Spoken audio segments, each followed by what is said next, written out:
So K-pop design for Demon Hunters. The opening. You had to establish the characters jumping out of the plane. You had to establish Seoul, Korea. What were the challenges making sure you establish your world in that design?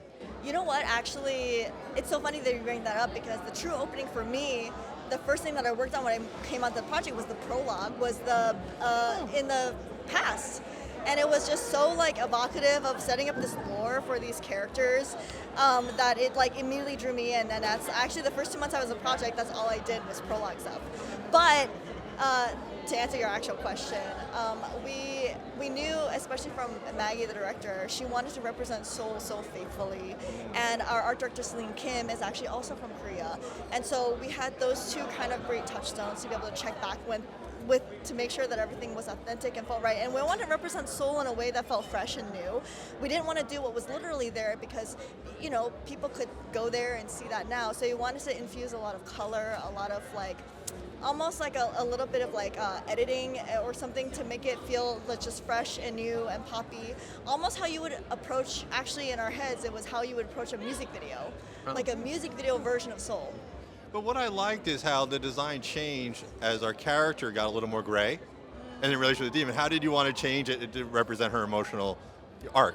Actually, Rumi's emotional arc is the most important one in the movie, obviously, and we wanted to tie that in with a lot of the color story from the movie as well. So if you notice, everything that is from the demon world markings or Gima himself is this kind of like magenta color. And so the world starts out colorful as it is, and then as that starts coming over, that color becomes more and more prevalent.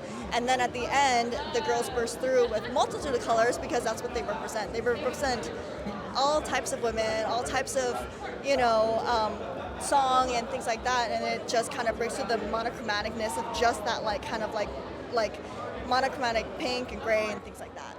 Okay, Golden. If that doesn't work, the movie kind of doesn't work. What were the challenges? Because that's also her characters coming out, in, you know, as part of Demon. What were the challenges of that sequence? Because you have a lot riding on it.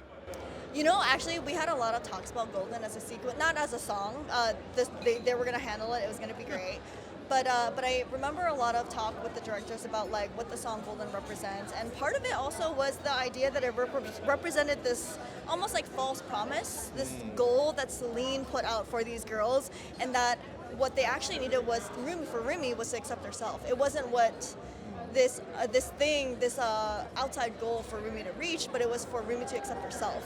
And so even though Golden is such a moment in the movie, at the end, when you see the ending, it's all about the girls and all the colors. It's not just Golden. They've kind of like progressed beyond that as a group and as people.